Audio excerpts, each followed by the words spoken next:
Pagi anak-anak. Pagi. Oke, sebelum itu Ustazah akan mengawali dengan salam terlebih dahulu. Assalamualaikum warahmatullahi wabarakatuh. Waalaikumsalam warahmatullahi wabarakatuh. Bagaimana kabarnya hari ini? Alhamdulillah, luar biasa. Allahu Akbar. Oke, Mbak Ayu, hari ini semangat ya Mbak Ayu ya.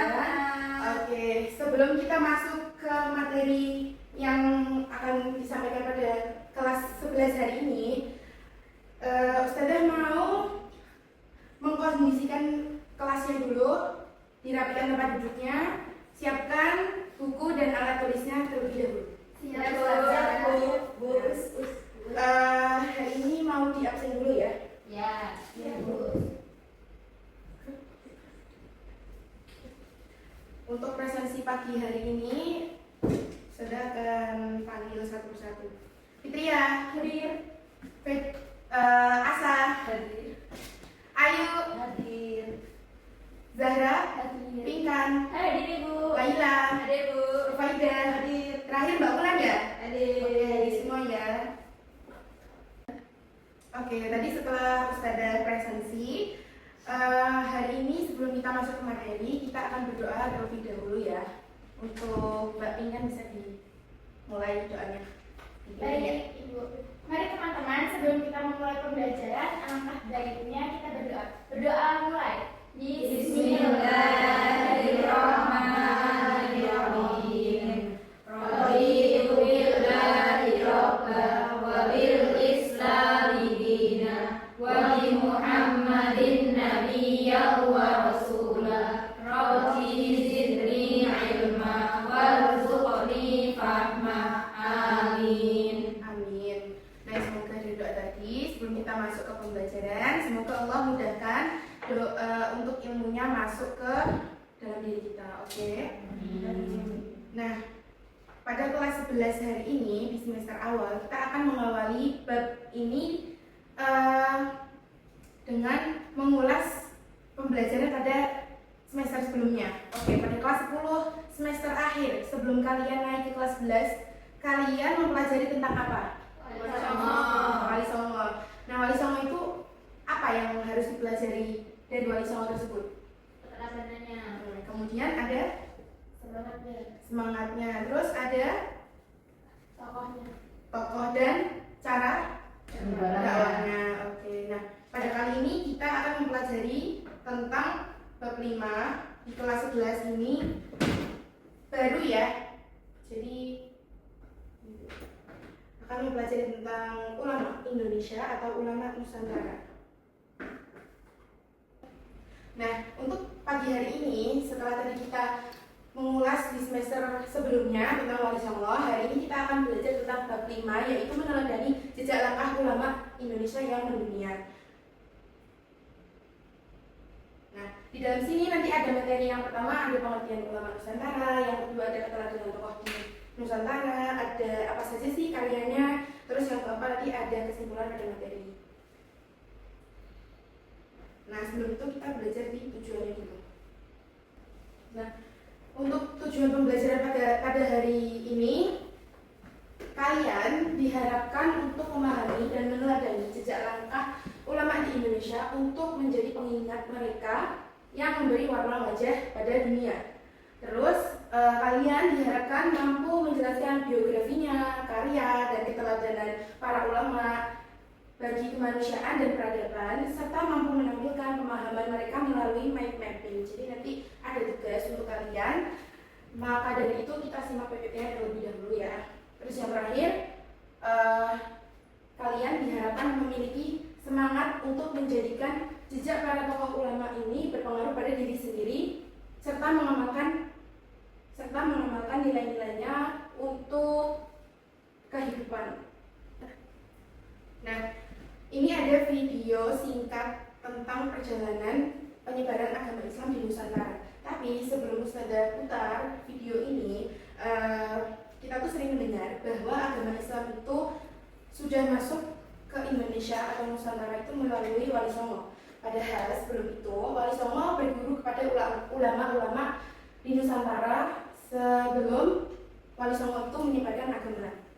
Nah, untuk lebih jelasnya, kita lihat video singkat yang sudah tampilkan di PPT. Bisa disimak dulu. Yo guys, berjumpa kembali di Historik Indonesia. Pada episode sebelumnya, kita sudah membahas mengenai masuknya agama Islam ke Indonesia. Kemudian agama Islam menyebar dengan sangat cepat dan meluas di berbagai wilayah Nusantara. Sebelum masuknya agama Islam ke Nusantara, agama Hindu dan Buddha merupakan agama yang paling banyak dianut masyarakat kita. Pertanyaannya adalah, mengapa Islam dapat berkembang dengan sangat pesat hingga menjadi agama mayoritas di Indonesia? Dan bagaimanakah proses penyebaran agama Islam? Penyebaran agama Islam pada umumnya disebarkan dengan cara damai, sehingga mendapatkan sambutan baik dari masyarakat kita. Faktor keterbukaan dan keramaan masyarakat kita juga turut andil dalam penerimaan agama Islam sebagai agama baru di tengah masyarakat kita. Selain itu, untuk memeluk agama Islam syaratnya sangat mudah, yaitu hanya dengan membaca 2 kalimat syahadat saja. Begitu pula dengan tata cara peribadatannya, tak memerlukan persiapan yang rumit. Agama Islam juga tidak mengenal sistem kasta seperti agama Hindu. Dalam Islam, semua orang memiliki derajat yang sama di masyarakat maupun di mata Allah. Perkembangan Islam di Nusantara juga sangat dipengaruhi oleh jalur-jalur penyebarannya, sehingga perkembangannya sangat pesat dan meluas. Adapun jalur-jalur penyebaran Islam di Nusantara diantaranya jalur perdagangan. Menurut penjelajah sekaligus penulis asal Portugis, Tomé Pires, Nusantara merupakan jalur perdagangan internasional yang sangat ramai. Pedagang-pedagang Islam dari Gujarat maupun Timur Tengah banyak dijumpai di Selat Malaka maupun bandar-bandar perdagangan lainnya. Bahkan para pedagang Islam tersebut menetap dan mendirikan perkampungan di wilayah pesisir Nusantara, sehingga interaksi pun terjadi dan pengaruh Islam pun menyebar di masyarakat, bahkan hingga para bangsawan. Para pedagang tersebut juga menjalin kontak dengan para adipati atau kepala daerah wilayah pesisir dan perlahan-lahan masuk ke lingkungan kerajaan. Tak sedikit raja dan kaum bangsawan yang menerima dan memeluk agama Islam. Hal ini turut pula mempengaruhi kehidupan religi rakyat kerajaan yang dengan sukarela mengikuti agama sang raja. Saluran penyebaran Islam selanjutnya yaitu melalui jalur dakwah. Dalam agama Islam, golongan ulama atau pemuka agama berkewajiban untuk menyebarkan ajaran Islam ke seluruh masyarakat. Peranan kaum ulama dalam penyebaran Islam sangat efektif ketika menyebarkan Islam di daerah pedalaman yang tidak dapat dijangkau oleh para pedagang yang berdakwah di pesisir. Ulama-ulama yang menyebarkan Islam biasanya disebut dengan wali. Wali yang terkenal yaitu Wali Songo yang menyebarkan Islam di Pulau Jawa dengan berbagai keterampilannya guys. Penyebaran Islam yang kedua yaitu jalur perkawinan.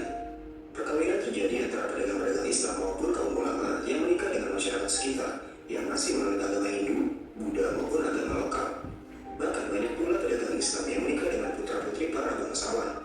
Pernikahan juga terjadi antara sesama bangsawan berbeda keyakinan. Seperti contohnya pernikahan Putri Champa yang beragama Islam dengan Raja Brawijaya V dari Majapahit, ataupun juga pernikahan antara Prabu Siliwangi yang beragama Hindu dengan Nyai Subang Larang. Keturunan mereka banyak yang memeluk Islam. Islamisasi di lingkungan istana turut mempengaruhi kehidupan rakyat yang juga berbondong-bondong memeluk agama Islam. Penyebaran Islam selanjutnya adalah melalui jalur pendidikan. Para ulama turut menyebarkan Islam dengan cara mendirikan pondok-pondok pesantren di berbagai daerah, hingga para santri turut serta berkewajiban menyebarkan Islam ke pelosok-pelosok daerah. Pesantren-pesantren awal yang telah berdiri diantaranya yaitu pesantren Ampagenta di Surabaya, yang didirikan oleh Sunan Ampel, pesantren Sunan Giri yang didirikan oleh Raden Patu atau biasa dikenal dengan Sunan Giri. Islam juga disebarkan melalui jalur tasawuf. Tasawuf adalah ajaran penyucian jiwa dengan cara menjauhi kehidupan yang bersifat kesenangan duniawi dan lebih mengedepankan spiritual agar lebih dekat kepada Allah Subhanahu wa Ta'ala.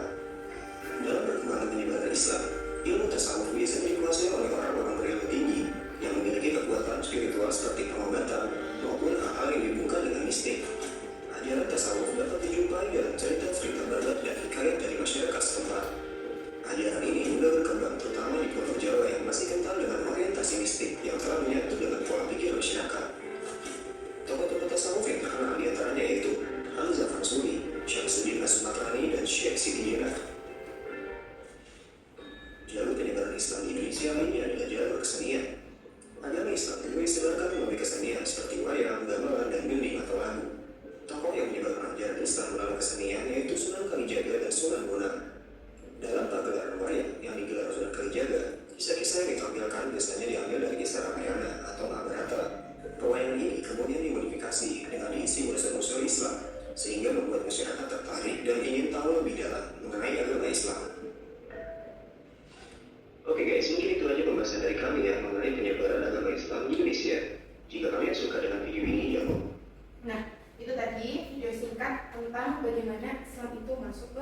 Indonesia. Untuk selanjutnya, tadi itu sudah dibahas bagaimana aja caranya dari jalur, terus pendekatannya dimulai dari jalur apa tadi? Ada jalur apa?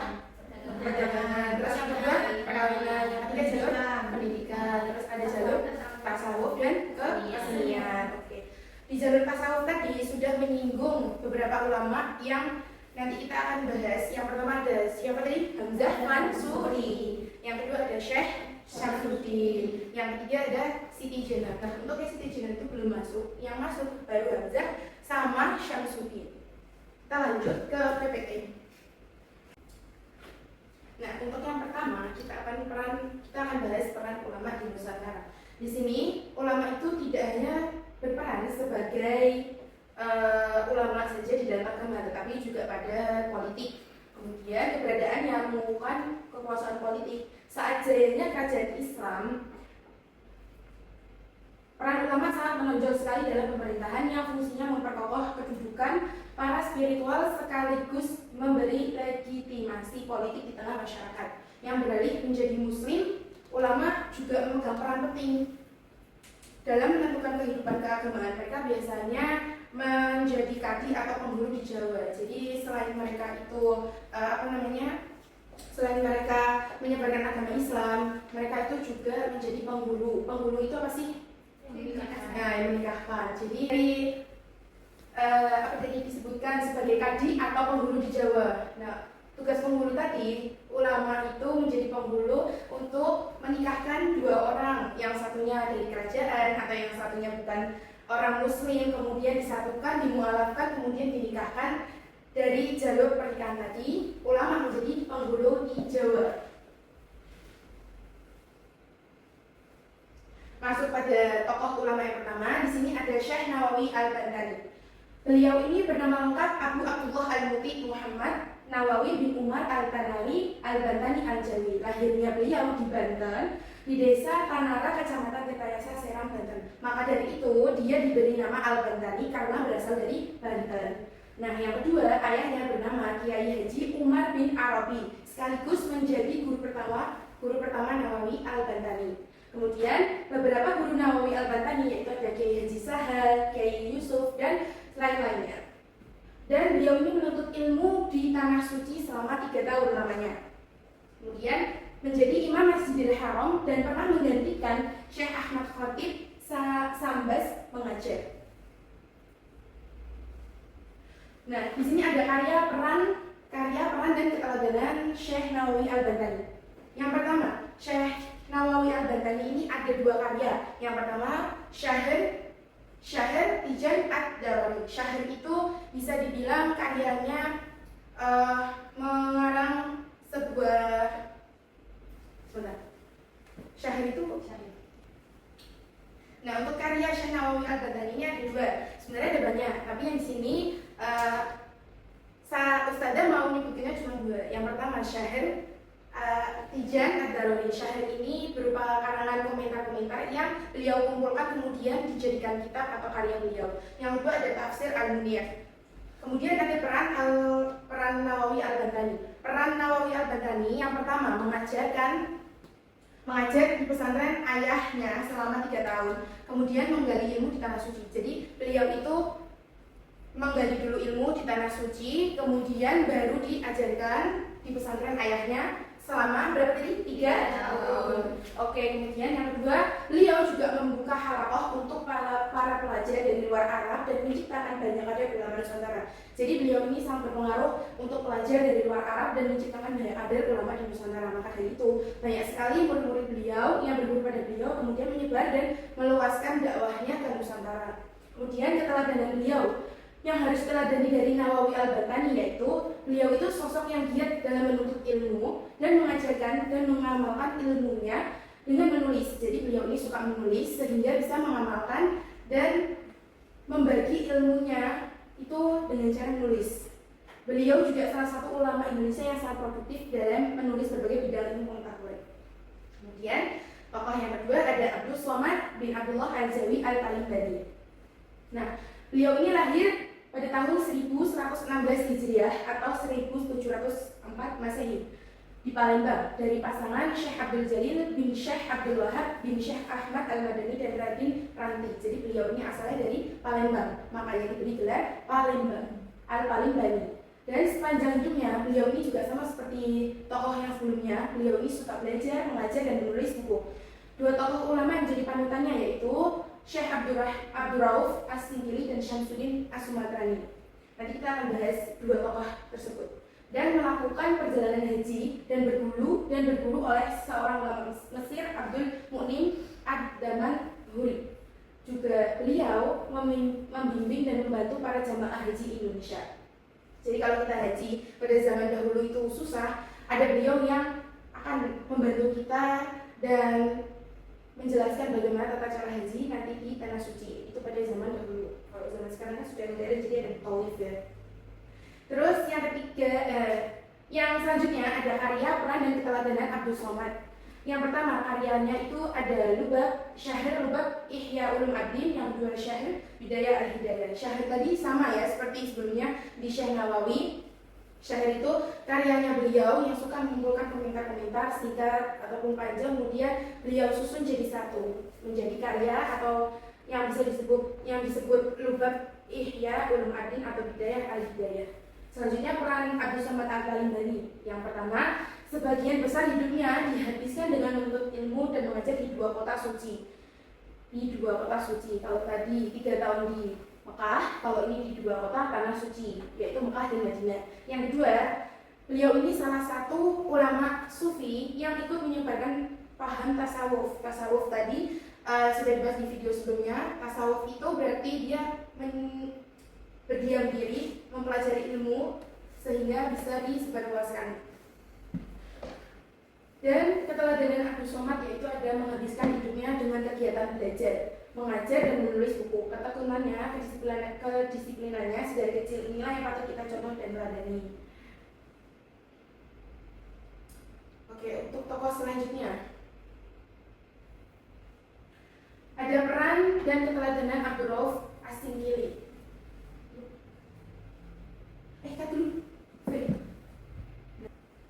Nah, untuk selanjutnya ada tokoh ketiga, Abdul Rauf As-Singkili, yang bernama lengkap Amin Ad-Din Abdul Rauf bin Ali Jawi Al-Mansuri As-Singkili. Syekh Salifuddin Ahmad Al-Dajjani Al-Tushairi adalah guru yang paling berpengaruh bagi beliau ini.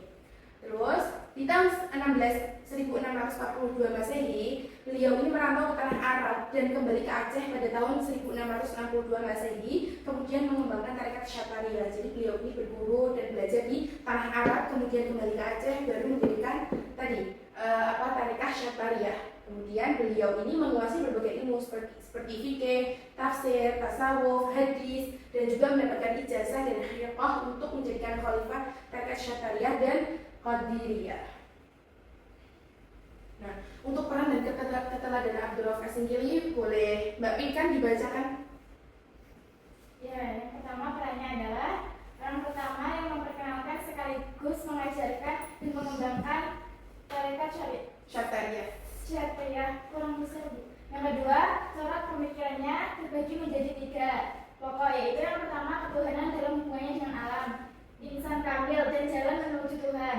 Yang terakhir keteladanan Abdul Rauf As-Singkili, yaitu kesembuhan Abdul Rauf As-Singkili dalam membina ilmu dan keproduktifannya dalam berkarya adalah hal yang perlu diteladani. Nah, tadi peran dan keteladanan beliau ya secara singkat. Jadi kesungguhan Abdul Rauf As-Singkili ini dalam menimba ilmu itu sangat beliau tekuni. Kemudian bisa mendirikan dan mengembangkan tarekat beliau yang tadinya beliau belajar di Arab. Terus menjadi corak pemikirannya ada 3, dengan alam, insan kamil, dan jalan menuju Tuhan. Selanjutnya ada Muhammad Shaleh bin Umar Al-Samarani.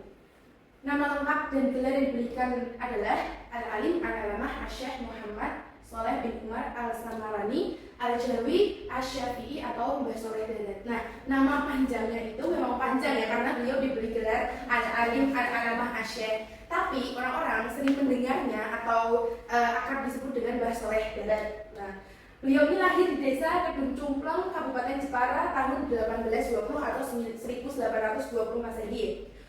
Dan beliau ini sejak kecil hingga remaja belajar ilmu Al-Quran, hadis, terus kemudian ada fikih, nahwu, dan ilmu-ilmu lainnya dengan ayahnya. Jadi ayahnya ini guru pertama bagi Mbah Soleh Darat ini.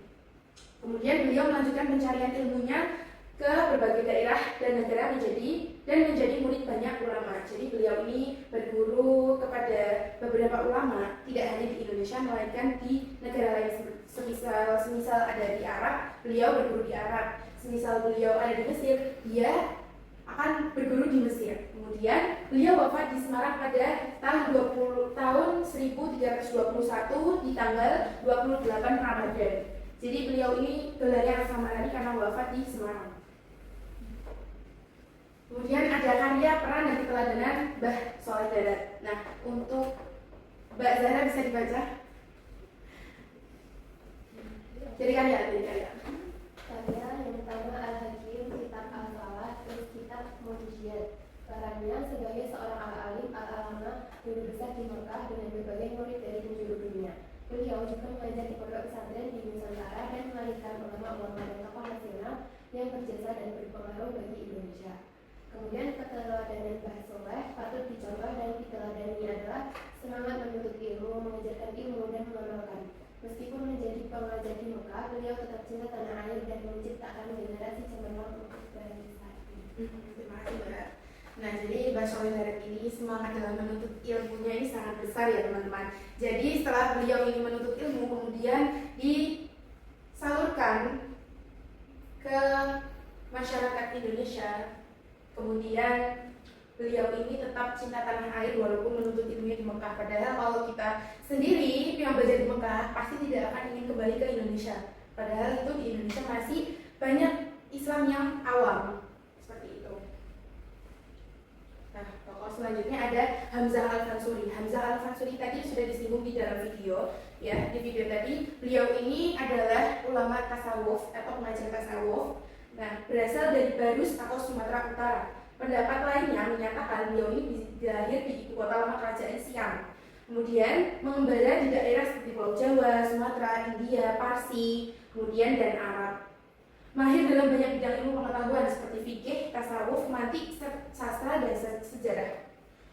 Dan beliau ini hidup pada masa pemerintahan Sultan Alauddin Riayat Shah Syahid Mukamil pada tahun 1584 sampai 1604 Masehi, sampai awal pemerintahan Sultan Iskandar Muda 1607 sampai 1636 Masehi. Untuk karya dan peran beliau adalah ini untuk karya, peran, dan keteladanan. Untuk Mbak Ayu bisa dibaca Mbak Ayu dari karyanya dulu. Karya dan peran karya Hamzah Fansuri. 1. Kitab Syarah Asy-Syakir, Kitab Al-Muntahi, Kisah Syair Burung Unggas. Peran Hamzah Fansuri berperan sebagai penyebar ilmu pengetahuan Islam di Indonesia melalui tasawuf dan mendirikan lembaga pendidikan Islam seperti Daya perguruan tinggi di Aceh. Keteladanan Hamzah Fansuri. Hamzah Fansuri adalah ulama sufi pelopor sastra Melayu Islam yang berdakwah melalui tasawuf dan karya sastra.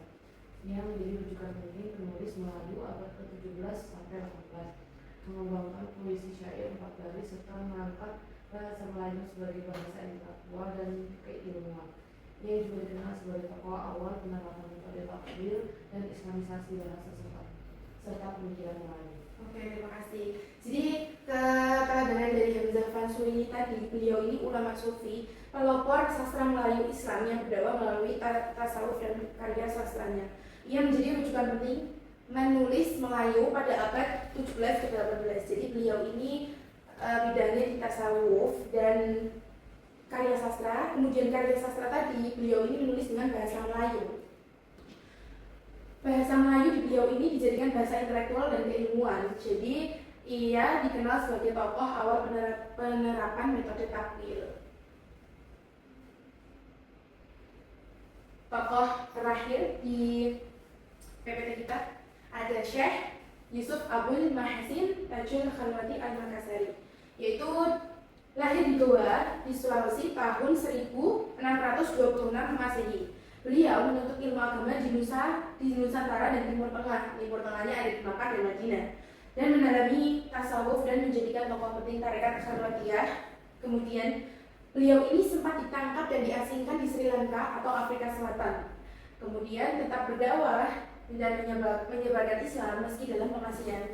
Jadi beliau ini walaupun diasingkan dan ditangkap, tapi di dalam kerumunan yang diasingkan dan ditangkap tersebut, beliau ini tetap mengajarkan dan menyebarkan agama Islam. Kemudian beliau ini wafat pada tahun 1699 Masehi dan dimakamkan di Goa. Lahir di Goa dan kembali ke Goa. Dan kemudian ada karya peran dan keteladanan Syekh Yusuf Abdul Mahsin Tajul Khalwati Al-Makassari. Untuk Mbak Ulan bisa dibaca? Untuk karyanya, Syekh Yusuf menulis sebagai karya tasawuf yang menekankan akhlak, tauhid, dan penyucian jiwa. Tulisan-tulisannya berfokus pada ajaran zikir, makamat, ketetapan spiritual, dan hubungan hamba dengan Allah, serta menjadi rujukan penting dalam perkembangan tasawuf Nusantara. Perannya, Syekh Yusuf adalah ulama besar Nusantara yang berperan sebagai pendakwah, sufi, dan pejuang melawan penjajahan. Ia aktif menyebarkan ajaran Islam melalui tarekat Khalwatiyah, serta terlibat dalam perlawanan terhadap VOC beserta Sultan Agung Tirtayasa di Banten. Perjuangannya membuat ia diasingkan hingga ke Sri Lanka dan Afrika Selatan, di mana dakwah Islam tetap ia lanjutkan. Keteladanannya yang menjadi teladan dalam kewajiban, keberanian melawan ketidakadilan, serta konsistensi berdakwah meski dalam pengasingan. Syekh Yusuf menunjukkan perpaduan antara spiritualitas, intelektualitas, dan semangat perjuangan menjadikannya figur ulama pejuang yang berpengaruh hingga lintas wilayah dan generasi. Oke, terima kasih. Jadi kita di sini baca ya, kenapa beliau ini diasingkan di Sri Lanka, karena perlawanannya terhadap VOC bersama Sultan Agung Tirtayasa di Banten. Jadi beliau itu melawan VOC di Banten, dibantu dengan Sultan Agung Tirtayasa. Maka dari itu VOC tidak terima, kemudian beliau ini akhirnya diasingkan dan dipindahkan, ditangkap ke Sri Lanka atau ke dan Afrika Selatan. Tugas selanjutnya, saudara akan bagi menjadi 2 kelompok. Jadi di depan ini kelompok 1, di belakang kelompok 2. Nanti saudara akan bagikan kertas asturo dan beberapa gambar. Kalian bisa tulis nama beliau, biografi singkat, karyanya dan peran beliau, dan keteladanannya sedikit saja ya, untuk mempersingkat kalian karena kalian sudah mengantuk dan lelah pada pagi ini padahal baru mulai ya. Oke. Jadi kelompok 1 nanti di sini, kelompok 2 di sini. Nanti kita presentasikan di depan. Oke Bu, kalian bisa kerjakan ya, dikasih waktu 10 menit kira-kira ya. Oke Bu. Jadi kalian berusaha singkat mungkin, kemudian nanti dipresentasikan. Gak ada kendala kan? Gak ada Bu. Oke, baik. Membuka halaman untuk pelajar dari luar Arab dan menciptakan banyak kader ulama Nusantara. Membuka halaman Pelan-pelan aja. untuk Tingkat. untuk pelajar.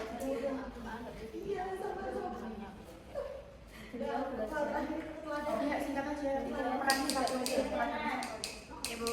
Adalah sosok yang sangat giat dan Nanti dihias ya. ini Dua. Berarti kita yang spesial pasti pertama. Kan Kalian kan ikut aku.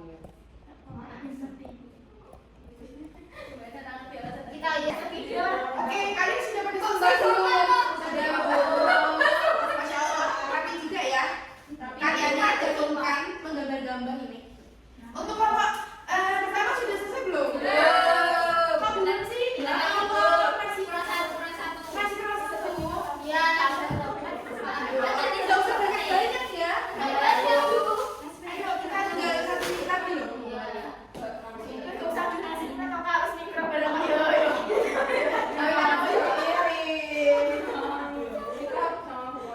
cepat refleksi ya Allah ya Allah. Semangat. Katanya kalau satu nasi. Iya Pak.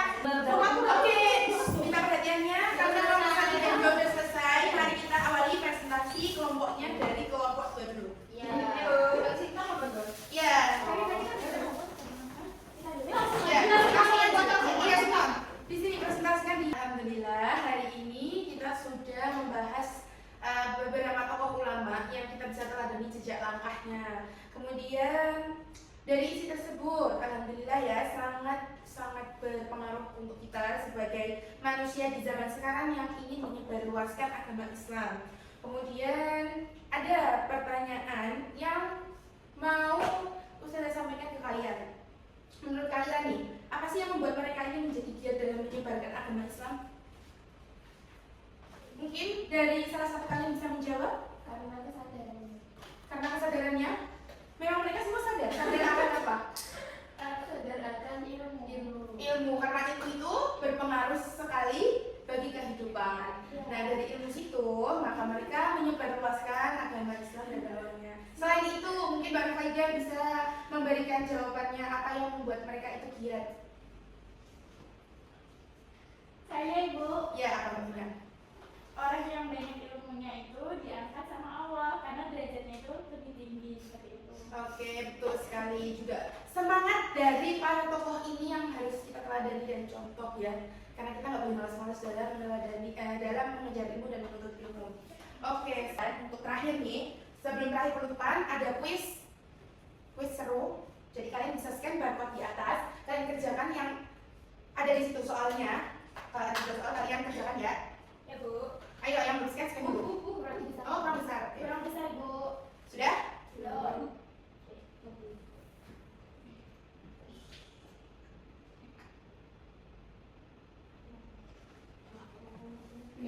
Pinggirnya Bu. Oke, kita masuk ke pinggir ya. Nah, pinggirnya silakan Aida. Aida sudah join ya? Sudah. Oke. Ayo, siapa lagi yang mau join? Kasih nama asli, jangan kasih nama samaran ya. Nggak mau. UI, Universitas Islam Indonesia. Ayo, sudah semua? Belum. Oh, bisa. Kamu udah speaking. Zahra, oke. Yuk, tadi yuk sampai belum yuk. Oh, sudah semua? Sudah Bu. Sudah ya? Masih 6, kurang 2 lagi Bu. Layak? Oh ya. Bentar Bu. Subhanallah. Udah apa Bu? Sudah? Sudah. Oke, mulai ya. Oke, kalian bisa kerjakan soal ganda untuk kelas 11. Kedua, satu dari 3 soal. Siapakah orang yang mendapat gelar Sayyidul Hijaz? Belum. Aku belum.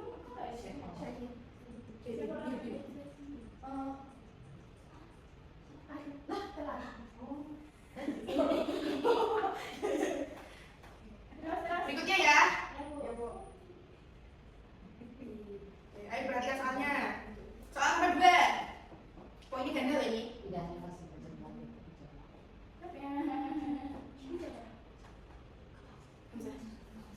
Ayo. Siapa? Kalian kalau salah jadi kalian nggak bisa PPT tadi. Ayo, kerjakan. Sudah? Udah habis waktunya habis. Ya, lagi tekun. Oh, siapa ini Po? Sepertinya manusia di depan ya, Mbak Ulan ya. Soal ketiga, soal terakhir. Karya Abdul Samad yang sekarang masih dipergunakan. Hijau. Oke, sudah ya. Asal juara 3, juara 2 siapa? Fitria. Terus juara 1 pasti. Wow, kita bisa tahu semuanya. Nah, ini kan enggak ada. Sudah ya. Tapi kita tahu belajarnya cara digarap. Oke, itu tadi kuis ya. Seru tidak bermain kuis? Seru. Oke, kita kembali. Nah, setelah tadi kalian bermain kuis, kemudian kita akan memberi refleksi. Jadi di sini ada refleksi untuk penutup ya. Nah, jadi di sini refleksi atau tugas kalian di rumah nanti kalian mengkaji jejak langkah 7 ulama Nusantara di Indonesia yang sudah dipelajari tadi. Kemudian sebutkan 5 faktor yang menjadi penyebab para ulama tersebut mencapai atau meraih capaian yang begitu unggul. Jawabannya ditulis tangan dan cukup 2 lembar saja. Oke? Oke, Bu. Tidak ada pertanyaan lagi ya? Ada. Baik, untuk kelas pagi hari ini kita akhiri dengan doa. Baca alhamdulillah dan kafaratul majelis. Alhamdulillahirabbil alamin. Subhanallahumma wa bihamdika asyhadu an la ilaha illa anta astaghfiruka wa atubu ilaik. Amin. Semoga ilmu yang sudah disampaikan semuanya bermanfaat ya anak-anak. Amin. Terima kasih. Sampai berjumpa di hari berikutnya. Wassalamualaikum warahmatullahi wabarakatuh.